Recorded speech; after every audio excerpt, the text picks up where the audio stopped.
Hi, it's been a minute, hasn't it? And let's just cut straight to it. Season 3 of Jujutsu Kaisen and Jujutsu Kaisen 3 Modulo? I don't know how you pronounce it. Anyway, big news for JJK fans at the very least. So let's just get into both talking about the anime first and what's going to be, happening presumably. And don't worry, there's not going to be any manga spoilers without me telling you, at the very least. There'll be a very minor section where I talk about manga spoilers up until we talk about the side manga in a minute. First off, Season 3 of Jujutsu Kaisen, which is probably the thing everybody and grandmother is going to be talking about up until about January when it officially comes out, because that's when it's coming out. January 2026. To be specific, the first two mini arcs up until the major arc are going to be adapted within the first couple of episodes, and where we're going to get a bit of a month break, if I had to guess, going into what is going to be the Culling Games. Those two arcs being the Itadori Extermination arc and the Perfect Preparation. And I say it's going to take about 8 episodes if we take a look at Gojo's backstory, in where they did 14 chapters in about 5 episodes, I believe, and where those two mini arcs are going to be 22 chapters overall, so an extra 7 chapters. You can get about 3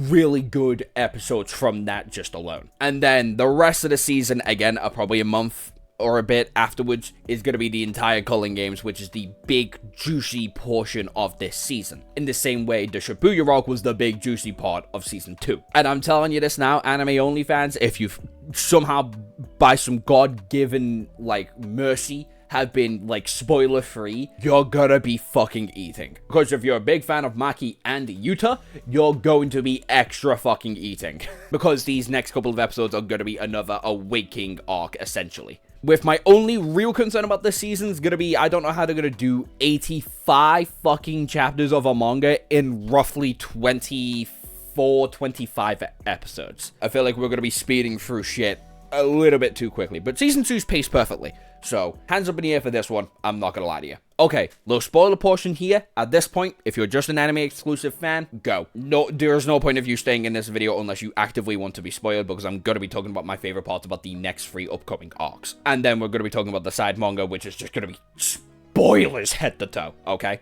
You gone? Great. Let's talk about my 5 favorite parts that are gonna be adapted. And I want to hear yours. Tell me your 5 favorite parts about the next 3 arcs that are going to be coming in the comment section. Obviously, we have to talk about Maki's awakening, her culmination and connections to Toji, her inevitable relationship with Yuta, slowly learning how to blossom, and then her learning how to truly harness and use her abilities. Holy fuck, we're going to cook. There is a reason so many people are cosplaying and love Maki. She is a fucking demon. This is going to be awesome. Toji is back, just gender bent and likes Yuta a lot more. And it's gonna be sick. Up next, underrated one, Megami's domain expansion. Chimera Shadow Garden actually being utilized is going to look fucking awesome, because they have to be dragged down, because in Chimera Shadow Garden, they go into it. So both Megami and spoiler alert, are going to be having a pretty intense fight, even though it is one of the most underrated fights in the entire series. Number 3, it's Hikari, and anything Hikari does. Hikari is an absolute fucking weapon. Every fight he's in, he is fucking comedy gold. Not only is he comedy gold, he is a legitimate threat and is kind of scary. There's a reason him and Yuta are classified as rivals when it comes to physical alterations and strength. Plus, his domain, I fucking love it. I should probably go into a whole, every domain explained video, but that will take a bit. That'll take a while. Number 4, it's the takeover. I don't know what else you want me to say. It's gotta be fucking heat. It's gotta be gas. It's gotta be fucking awesome. Because not only is it gonna be awesome to see Maguna for the first time, it's gonna be sick seeing Yuji be the fucking dog that he is, and people finally recognize him for it. Plus, Yuji and Maki versus Sukuna. Gas, brother, gas. And last and certainly not least, special grade versus special grade. Yuki versus Kenjaku in Geto's body. Probably gonna be the highlight fight this season. If not, no, it is the highlight fight this season.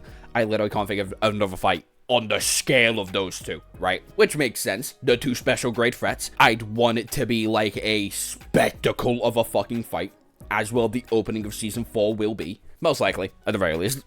Anyway, those are going to be my favorite, moments, miniature arcs, if you will. Tell me yours in the comment section down below. I'd appreciate it greatly. Anyway, that's all the anime-related news. It's finally time to talk about, the big news.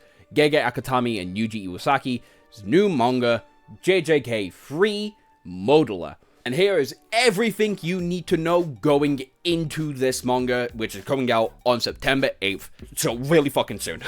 The story will start with the death of both Maki and Yuta, who have both grown old and became the heads of the Gojo clan. I was not kidding when I said heavy fucking spoilers in this section. Anyway, with the deaths, we're going to be following the grandkids. Yuka and Surugiri?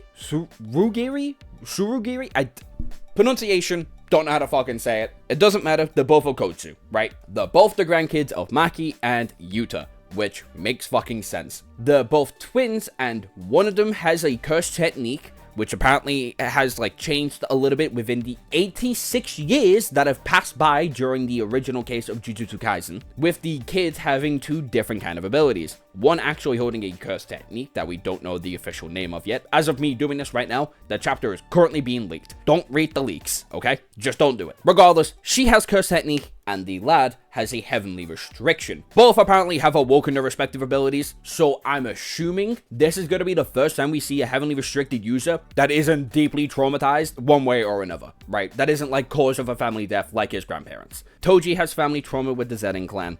Maki has family trauma with the Zenin clan. Also had to kill her sister to awaken her abilities. And Mechamaru was crippled so severely he decided to go team up with a cursed fucking spirit just to make sure his body wasn't like actively crumbling apart in his own waste, you know.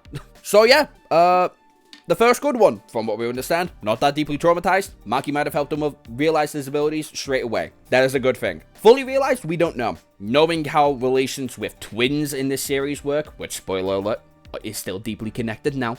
That kind of sucks, but I'll get into it in a minute. But knowing how twins work in this series, he might not fully awoken it. He might have just did what Maki did and just fully released everything that was binding him down physically, or like mentally at the very least.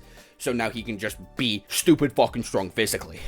Regardless, we're going to be following those two and an alien who's going to be some sort of like investigator for what's going on Earth. Because apparently Kenjaku, the slimy bitch that he is, when he was having his little conversation with America, they ended up taking a couple people from Japan to experiment on them to awaken curse abilities to go force them in the military. Which involves, you guessed it, child militarization! Oh, and aliens, but we'll get to that. With the story apparently only going to be spanning over the next 6 months or so. That is if the series doesn't get cancelled immediately. It is Gege Akutami though.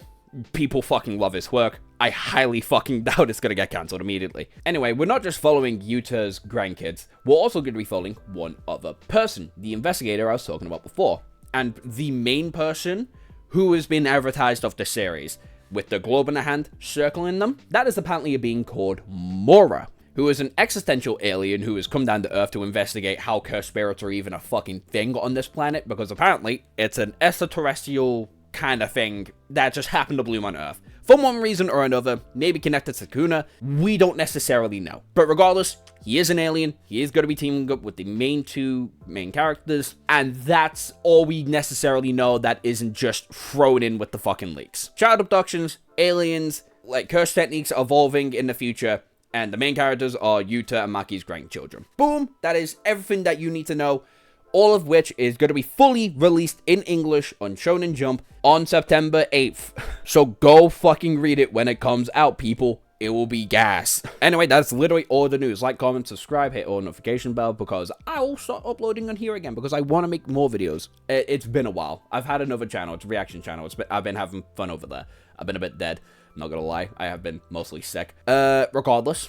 Oh, yeah, right. Mwah. I forgot I give kisses at the end of my videos.